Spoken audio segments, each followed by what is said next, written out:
Hello, નમસ્કાર દોસ્તો.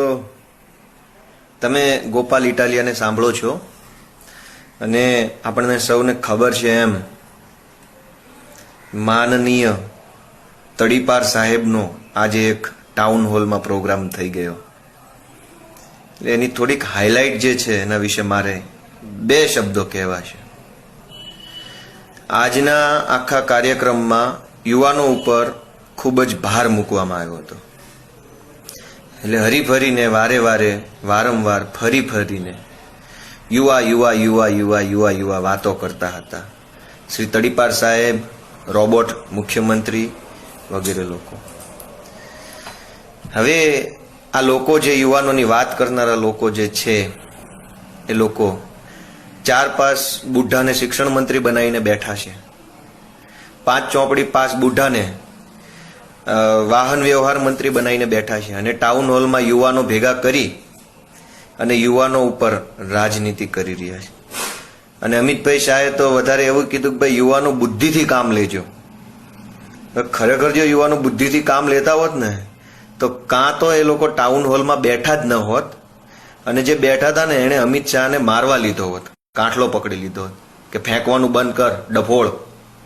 પણ એનામાં બુદ્ધિ નથી અને બુદ્ધિ વગરના લોકો પાસે અમિત શાહ બુદ્ધિની અપેક્ષા લઈ અને માઇકમાંથી લવારા કરતો હતો.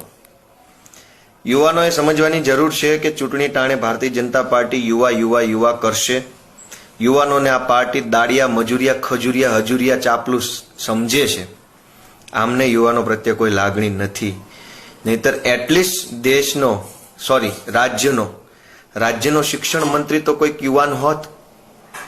ભણેલા ગણેલા યુવાનો આજે હજારો માર્કેટમાં રખડે છે. એમની પાર્ટી પાસે પણ હજારો ભણેલા યુવાનો છે. તો એકાદા શિક્ષિત એન્જિનિયરિંગમાં, ડોક્ટરેટમાં, મેડિસિનમાં ડિગ્રી ધરાવતા માણસને એ લોકો શિક્ષણ મંત્રી બનાવી શક્યા હોત, પણ નહીં.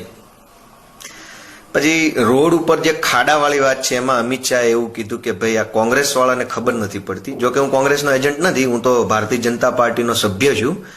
ઘણા સમય પહેલા મિસકોલ મારેલો જ છે અને હજુ મિસકોલ એમનો એમ રાખ્યો છે. એટલે હું ભાજપનો પાયાનો સભ્ય છું અને ભાજપના સભ્યના હિસાબથી હું કહું તો અમિત શાહે એવું કીધું કે કોંગ્રેસને ખબર નથી કે રોડના ખાડા ક્યારે બુરાય. પહેલી વાત તો એ છે કે રોડ ઉપર ખાડા પડ્યા જ કેમ? ખાડા પડવા શા માટે જોઈએ?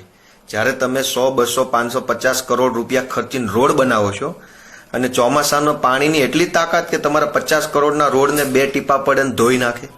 પણ એ વાત બહુ વૈજ્ઞાનિક રીતે અને મનોવૈજ્ઞાનિક રીતે સ્કીપ કરી અને આ તડીપાર એણે એમ કીધું કે રોડ પરના ખાડા ચોમાસામાં બુરાય નહીં અને આ કોંગ્રેસના લોકોને ખબર નથી કે ખાડા ક્યારે બુરાય. તો મારે ડફોળ લુખ્ખા અમિત શાહને કહેવું છે કે આ રોડ કે આ ગુજરાત તમારા માતાશ્રી આણામાં લાવ્યા નથી. જાપાનનો વડાપ્રધાન આવે તો ચોમાસામાં રોડ બને, ચીનનો વડાપ્રધાન આવે તો પણ ચોમાસામાં રોડ બને, વિદેશમાંથી કોઈ પણ આવે તો ચોમાસું શું ગમે ત્યારે રોડ બને. અને ગુજરાતના લોકોને જ્યારે ખાડા, ટેકરા, કમર દુખી જાય, હાડકા તૂટી જાય તો ચોમાસામાં રોડ ના બને. એટલે શું અમને ડફોળ સમજો છો તમે? 20 વર્ષથી તમને મત આપ્યા એટલે તમે સમજી લીધું કે આ ડફોળિયાઓ છે અને ગમે તે ફાંકા ફોજદારી કરીશું, કામ નહીં કરીએ તો મત આપશે. અને અમે હતા ડફોળ કે અત્યાર સુધી તમને મત આપ્યા, હવે મત નહીં મળે. ખાડા ચોમાસામાં બુરવા હોય તો બુરજો, નહીતર 2017 પછી તમને જ ખાડામાં નાખીને અમે ખાડા બુરવાના છીએ. એટલે ખાડાની હવે બહુ ટેન્શન નથી. અમારે તો ખાડા જોઈશે જ. આટલા બધા ભાજપિયાઓને નાખવા છે એમાં. એટલે તમને બુરવા માટે આટલા ખાડા ઇનફ છે. એટલે મહેરબાની કરીને ખાડા બુરતા નહીં. તમે 15 થી 25 ઓક્ટોબર સુધીનું તમે જે કીધું છે હકીકતમાં ખાડા રહેવા દેજો, પૂરતા નહીં, મહેરબાની કરજો. તમારાથી જ ખાડા બુરવાના છે. મોટા ખાડામાં તને નાખશું, જાડિયા ટકલાને, એકાદામાં નીતિન પટેલને નાખશું, એકાદા લાંબો ઊંડો ખાડો હોય એમાં જીતુ વાઘાણી જેવા નાખી દઈશું, ઋત્વિજ પટેલ માટે એકાદો ઊંડો ખાડો. એટલે ખાડા રહેવા દેજો. અને જે બગોદરાથી પેલો વાંસદ વાળો જે રોડ જે છે બોચાસણ વાળો, એ રોડ ઉપર તો લગભગ ગુજરાતના પોણા ભાગના ભાજપિયાઓને દાટવામાં કામ આવી શકે એવો રોડ છે.